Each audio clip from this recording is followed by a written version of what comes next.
Apagão atinge todas as regiões do país na manhã desta terça-feira. E você vai ver também. Petrobras anuncia reajuste de preços da gasolina e do diesel para distribuidoras. Desemprego cai em 8 estados do Brasil no segundo trimestre, mas 2 milhões de brasileiros buscam emprego há pelo menos 2 anos. Tempestade Lan atinge o Japão e causa transtornos no tráfego aéreo, rodoviário e ferroviário. Censo de animais revela quais são os nomes mais escolhidos para cães e gatos no Brasil. Tudo isso você confere a partir de agora. Olá, boa tarde, seja muito bem-vindo. Nós estamos ao vivo, agora são 13 horas e 4 minutos pelo horário de Brasília. E a partir de agora você acompanha comigo as notícias do Brasil e do mundo desta terça-feira. E olha só, um apagão nacional deixou 25 estados e o Distrito Federal sem energia na manhã desta terça-feira. As linhas de metrô em Belo Horizonte, Salvador e São Paulo pararam. E o apagão só não afetou o estado de Roraima, isso porque ele não está vinculado ao Sistema Interligado Nacional. Várias cidades ficaram sem energia a partir das 8h20 desta manhã. Há relatos de falta de energia elétrica no Distrito Federal e em pelo menos 25 estados. O apagão afetou moradores e prejudicou o funcionamento de serviços públicos. Em Salvador, o metrô teve de ser evacuado. Na capital baiana, os passageiros tiveram de deixar os vagões e caminhar pelos trilhos. As linhas dos metrôs de São Paulo e Belo Horizonte também pararam. Em São Paulo, várias linhas do metrô foram afetadas pelo apagão e as plataformas de embarque ficaram lotadas. Em várias cidades, os semáforos também ficaram desligados e causaram transtornos. Em nota, o operador nacional do sistema elétrico disse que uma ocorrência às 8h31 da manhã interrompeu a carga em estados do Norte e Nordeste, afetando também os do Sudeste. Mas há relatos de falta de energia também em Mato Grosso do Sul, no Paraná e em Santa Catarina. As causas da ocorrência ainda estão sendo apuradas. A recomposição já foi iniciada em todas as regiões e até as 9h16 desta manhã, 6.000 dos 16.000 megawatts afetados já foram recompostos. O ministro das Minas e Energia, Alexandre Silveira, disse ter determinado a criação de uma sala de situação para a apuração das causas do incidente. Olha, e o presidente em exercício, Geraldo Alckmin, garantiu que o problema do apagão nacional vai ser totalmente resolvido em poucas horas. Ele falou sobre o processo de normalização. Mas já está sendo recuperado, região sul, sudeste, centro-oeste, 100% normal. O nordeste já recuperou 80% e está recuperando rápido. E a região norte mais de 40%. Então a gente deverá em poucas horas, se tudo correr bem, está tudo normalizado. E aí vai se investigar a causa dessa perda de carga. E mudando de assunto, a Petrobras anunciou hoje um aumento no preço da gasolina e do diesel. O reajuste vale para as distribuidoras a partir desta quarta-feira. A Petrobras anunciou um aumento de 41 centavos por litro no preço médio da gasolina tipo A para as distribuidoras, com a alta de 16,3%, que entra em vigor nesta quarta-feira. O preço médio passa a ser de R$ 2,39 por litro. A estatal também vai aumentar o preço médio do diesel tipo A em 78 centavos, chegando a R$ 3,80 por litro para as distribuidoras. O reajuste é de 25,8%. Os aumentos são os primeiros na nova gestão da estatal, desde que o presidente Jean Paul Prats assumiu, com o início do governo Lula. Em nota, a Petrobras destacou que o valor efetivamente cobrado ao consumidor final no posto é afetado também por outros fatores, como impostos, mistura de biocombustíveis e margens de lucro da distribuição e da revenda. Apesar das altas, a companhia diz que em 2023, a variação acumulada nos preços dos combustíveis apresenta uma redução de 15 centavos por litro para a gasolina e de 69 centavos por litro para o diesel. E nós estamos ao vivo, são 13 horas e 8 minutos pelo horário de Brasília. E esse aumento no preço dos combustíveis que a gente acabou de ver, foi anunciado hoje, coloca um ponto de interrogação da nova política de preços da Petrobras. Desde que adotou o modelo atual há quase 3 meses, a estatal havia feito apenas cortes no valor.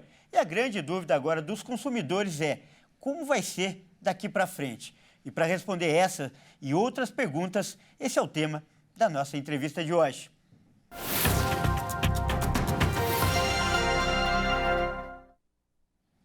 Olha só, e para falar sobre esse assunto, nós vamos conversar agora com o Marcelo Boragini, ele que é economista e especialista em renda variável. Boa tarde, Marcelo, seja muito bem-vindo. Boa tarde, Kleber, um prazer estar aqui com vocês. E olha só, Marcelo, primeiro eu, e todo mundo queria saber que você explicasse quais os motivos desse aumento, levando em conta, inclusive, essa nova política de preços da Petrobras que eu falei no começo. Bom, Kleber, a grande realidade é a seguinte, né? A ANP, que é a Agência Nacional de Petróleo, vem questionando a Petrobras sobre eventuais riscos de desabastecimento por conta dos preços dos combustíveis, ou seja, a alta do petróleo foi muito forte, né? E lembrando que os valores estão congelados já há mais ou menos 80 dias, né? Para você ter uma ideia, a defasagem do preço da gasolina chegou a 33%. Isso quer dizer o quê? 1,25 centavos por litro de defasagem. E o diesel está 27% abaixo, dá 1,16 por litro, em torno disso, tá? Em maio, como você bem mesmo disse, a empresa abandonou o PPI, que é o preço de paridade de importação, que regulava os preços dos combustíveis com a cotação do petróleo. E desde então, os critérios que entraram no lugar não estão claros para o setor. Essa é a grande realidade. Ou seja, não só para o setor, como para o mercado de uma maneira geral. Quando, como, em que base pode subir ou baixar os preços, né? Por enquanto, ninguém sabe o que se substituiu de fato o PPI. Isso é o que traz, de fato, um desconforto muito grande para todos nós e para o mercado de uma maneira geral. E, Marcelo, eu vejo que você é muito preciso nos números. E outra pergunta que se faz, principalmente do consumidor, é qual a estimativa para o aumento nas bombas. Quanto o consumidor deve pagar a partir de amanhã nas bombas? Olha, Kleber, a alta da gasolina foi de 0,41, né, por litro. Deve chegar a 5,5% de alta nas bombas, né? Bom, considerando que o preço médio da bomba gira em torno de 5,53, 5,52, o preço deve chegar a 5,82, 5,83. Lógico que isso aí varia de estado para estado, né? Pode-se dizer, vamos colocando aí um número entre 5,80 e 5,90, tá? Legal. E olha, outro detalhe importante que você citou e que, aliás, muitos especialistas vêm criticando é a falta de clareza nessa política de preço, nessas normas adotadas pela Petrobras. E diante dessa falta de clareza, qual a perspectiva para o futuro próximo? Novas altas ou queda nos preços? Olha, Kleber, infelizmente, eu não gostaria de estar falando isso aqui, né? Mas eu creio que sim, de alta. Tá? Mesmo porque a OPEP sinalizou que não vai aumentar a produção de petróleo também no mundo, né? Ou seja, a gente tem aí uma redução na produção de petróleo e levando em consideração a defasagem do preço aqui no Brasil, a gente tem aí sim uma tendência de alta. Agora, obviamente, que se o preço do petróleo cair internacionalmente, sim, a gente pode sim contar com uma queda no preço da gasolina na bomba, né? Vamos ver, torcer. Realmente é um exercício de futurologia isso, viu, Kleber? Tá certo, Marcelo. É uma previsão não tão animadora, mas realista. E nós acabamos de conversar aí com o Marcelo Boragini, que é economista, especialista em renda variável. Marcelo, muito obrigado aí pela participação e por essas informações muito valiosas. Imagina, conta comigo sempre. Um grande abraço a todos. Grande abraço. E olha só, eu mudo de assunto agora para falar que o desemprego caiu em 8 unidades da federação no segundo trimestre do ano. Segundo o IBGE, a taxa ficou estável nos outros 19 estados.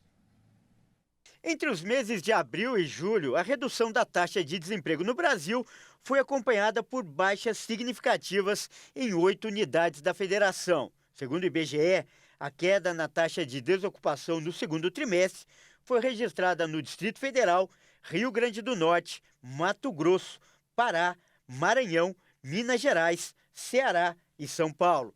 De acordo com o levantamento da PNAD contínua do IBGE, nos outros 19 estados, a taxa ficou estável. Mas do primeiro para o segundo trimestre é possível observar uma tendência de queda em todas as unidades da federação, mas a redução foi significativa em apenas 8 delas.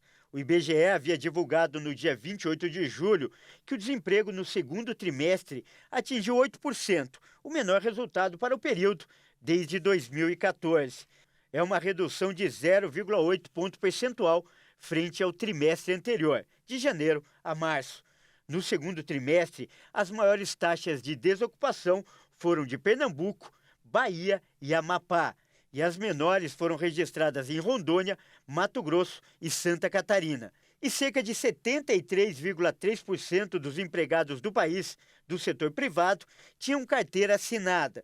E 16 estados registraram taxas de informalidade maiores do que a média nacional.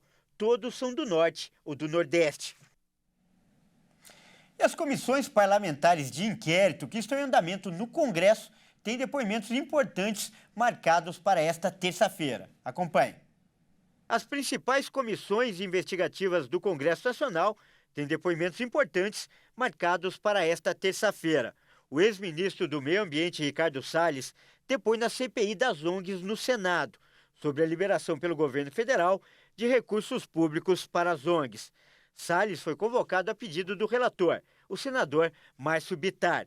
Na CPMI do 8 de janeiro, quem depõe é o fotógrafo Adriano Machado, que trabalhou na cobertura das invasões às sedes dos três poderes. A convocação foi feita a pedido de parlamentares da CPMI, que dizem que Machado foi filmado confraternizando com manifestantes.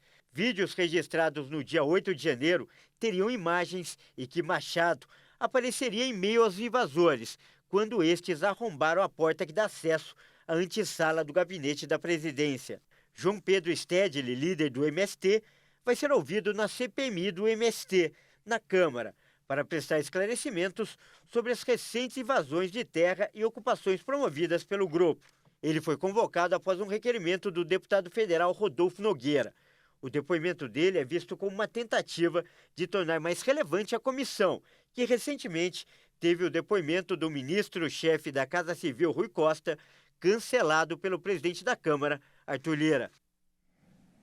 E veja a seguir, tempestade Lan atinge o Japão e causa transtornos nos transportes. E você vai ver também. Você sabe quais são os nomes mais escolhidos para cães e gatos? Nós contamos para você depois do intervalo.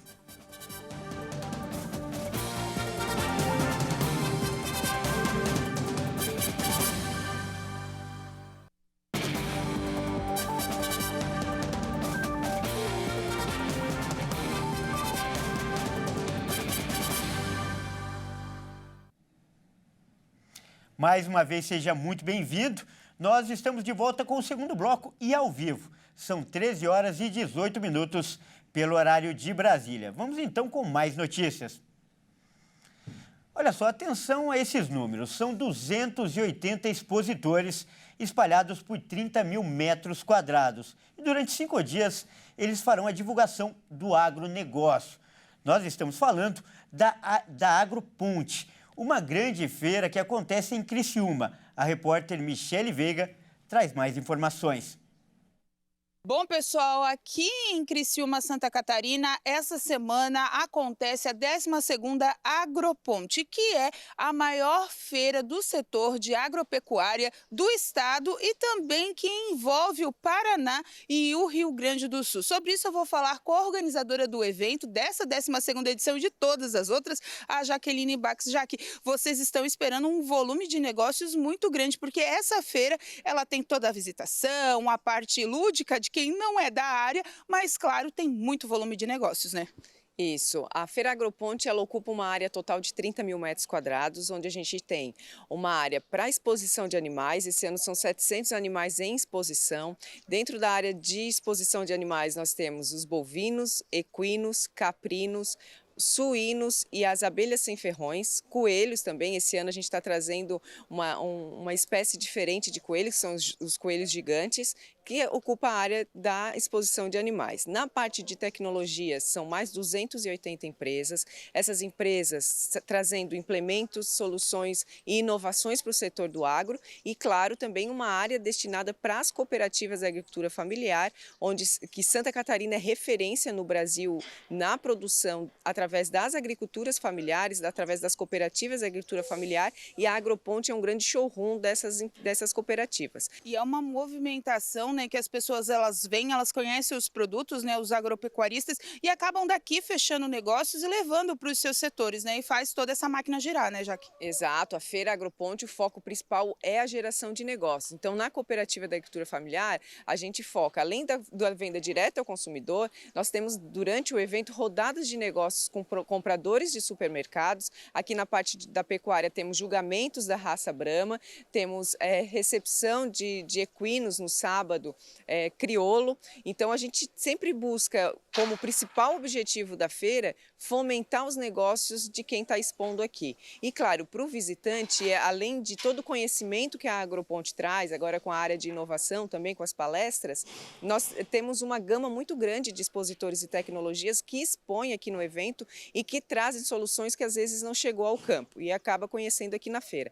Nós pretendemos movimentar até domingo mais de 500 milhões de reais em negócios durante o evento, e a feira, o resultado não é só nos 5 dias, ele se perpetua nos próximos meses e a gente já começa desde já a trabalhar a próxima edição, que é 2024, a feira é um evento anual que acontece sempre no mês de agosto aqui na cidade de Criciúma. Então tá certo, Jaque, obrigado pelas informações. Gente, tem muito animal, a gente tá vendo alguns aqui, mas vão chegar, como a Jaque disse, para ficar tudo expostos, e todos expostos aqui. E muitas crianças vêm participar também, porque a feira acaba atraindo a visitação, porque acaba sendo um ponto turístico. Tem animal aqui, ó, que é muito mais bem tratado, que a gente tem direito a spa, a relaxamento, a música especial para conservar a carne, inclusive. Gente, tem muita coisa legal para a gente também, né, se inteirar desse mundo agro, né? Como a Jaque disse, tem muito negócio acontecendo em paralelo, né, com as grandes indústrias, com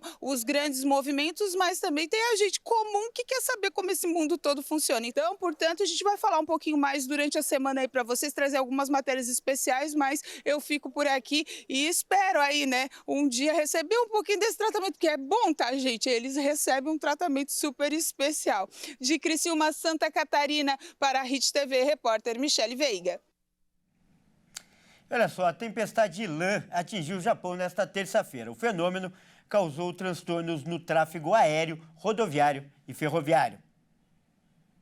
O equivalente a um mês de chuvas caiu nesta terça-feira sobre algumas partes de Honshu, a principal ilha do Japão, varrida pela tempestade tropical Lan. Os dados são da Agência Meteorológica Japonesa, que teme enchentes e deslizamentos de terra. O tufão foi rebaixado a tempestade tropical severa quando tocou a terra por volta das 5 da manhã no horário local, no departamento de Wakayama, a 600 quilômetros da capital Tóquio. A tempestade varreu o oeste da ilha, onde ficam cidades importantes como Osaka, Kobe e Kyoto, e seguiu para o norte. Em Kyoto, parte de uma ponte pêncil sobre um rio foi danificada. Os serviços de trens de alta velocidade entre Nagoya e Okayama foi interrompido, assim como o tráfego em outras linhas ferroviárias. A tempestade também impactou o tráfego aéreo, com centenas de voos cancelados. Cerca de 650 pessoas foram obrigadas a dormir no Aeroporto Internacional de Kansai, situado em uma ilha artificial na Baía de Osaka, depois que o acesso à rodovia foi bloqueado pelas condições meteorológicas. Autoridades de algumas zonas do oeste do país, especialmente Wakayama, Kyoto e Nara, recomendaram a evacuação das regiões. E pelo menos 3 pessoas morreram em uma nova onda de bombardeios russos nesta terça-feira contra 8 regiões da Ucrânia. O exército ucraniano afirmou em um comunicado que durante a madrugada Moscou lançou pelo menos 28 mísseis, dos quais 16 foram derrubados. O governo relatou mortos e feridos nos bombardeios. Os ataques atingiram, entre outras, as cidades de Lviv e Lutsk, na região oeste da Ucrânia, muito longe da frente de batalha. Em Lviv, a grande cidade do oeste da Ucrânia, o bombardeio atingiu prédios residenciais. Um míssil caiu no pátio de um jardim de infância. Em Lutsk, a menos de 100 quilômetros da fronteira com a Polônia, um ataque atingiu uma indústria, provocando mortes. Após 1 ano e meio de guerra, a Rússia nega ser responsável pelas vítimas civis e insiste que seus bombardeios apontam apenas para alvos legítimos. O governo russo afirmou nesta terça-feira acreditar que os recursos do exército ucraniano estão quase esgotados, apesar do apoio dos Estados Unidos e da União Europeia. Os resultados preliminares das operações militares mostram que os recursos militares da Ucrânia estão quase esgotados. Sob o slogan de apoio a Kiev, os Estados Unidos estão limpando os arsenais militares de seus parceiros em diferentes regiões do mundo, prometendo fornecimento preferencial de equipamentos de fabricação ocidental. Na verdade, o mercado de produtos do complexo militar industrial americano está sendo limpo. O ministro afirmou ainda que Kiev não consegue resultados em sua contraofensiva iniciada em junho e disse que a campanha militar na Ucrânia, iniciada em 25 de fevereiro de 2022, se mostrou um teste sério para o exército russo, mas que o país conseguiu aumentar significativamente sua produção de veículos blindados. A Ucrânia reivindicou na segunda-feira pequenos avanços no sul e leste do país, nos arredores da cidade de Bakhmut. Bernardo, Pingo, Pudim, Mel, Mia e Bela. Esses são alguns nomes mais populares dos pets. Confira agora o resultado do Censo de Animais realizado no país. Segundo o censo focado em animais, o Pet Censo, os nomes mais populares são femininos. O primeiro lugar do pódio é a Mel. Na sequência, vem a Luna na segunda posição e a Nina em terceiro. O levantamento foi realizado com base em um banco de dados que conta com mais de 2.500.000 pets cadastrados. Nesse ano, foram adicionados mais 150.000 animais. O top 10 é composto por, em primeiro lugar, Mel. Segundo lugar, Luna. Terceiro lugar, Nina. Quarto lugar, Amora. Quinto lugar, Thor. Sexto lugar, Luke. Sétima posição, Meg. Oitava posição, Maia. Nona posição, Theo. E no 10º lugar, Lola. Tá aí então, essa edição fica por aqui. Eu agradeço demais pela sua companhia e convido a continuar ligado em nossa programação, porque às 13h50 eu volto com mais notícias para você. Até mais!